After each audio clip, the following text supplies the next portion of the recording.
Olmadı mı? Olmadı mı? Muhtarlıkta yaparım. Değerli Yeşilyurt'ta hemşerilerim,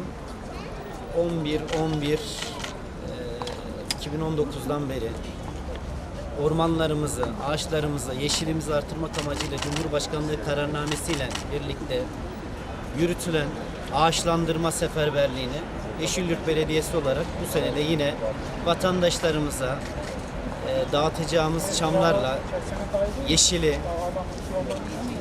getirmiş olduğu bütün zenginlikleri yeniden depremden sonra Yeşilyurt'ta canlandırmak için burada toplanmış bulunmaktayız. Çok kıymetli başkan yardımcılarımız, müdürlerimiz, muhtarlarımız, kıymetli vatandaşlarımızla birlikte inşallah bugün binlerce fidanı vatandaşlarımızla önce buluşturup ardından onları toprakla buluşturarak zenginliğimize, doğal güzelliklerimize biz de bir katkı vereceğiz. Doğa Gençlerle inşallah canlanıyor projesiyle birlikte gençlerimizin doğayla ilgili, doğa sporları ile ilgili, diğer bütün etkinliklerle ilgili çabalarını, gayretlerini Yeşilyurt Belediye Başkanımız Sayın Profesör Doktor İlhan Geçit'in talimatlarıyla güçlendirmeye, desteklemeye hep beraber devam edeceğiz.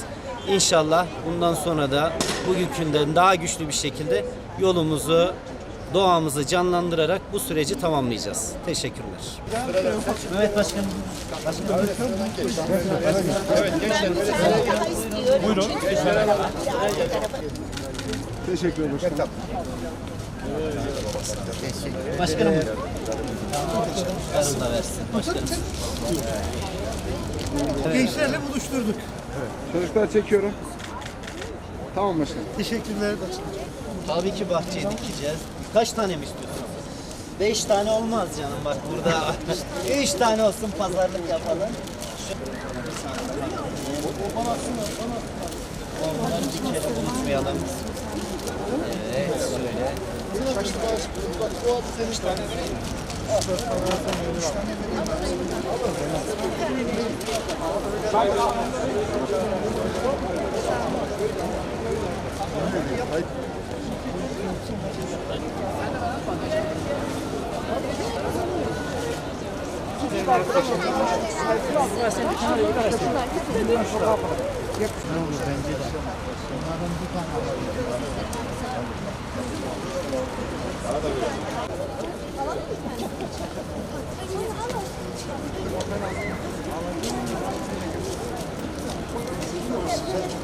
Yakışıklı bana bak.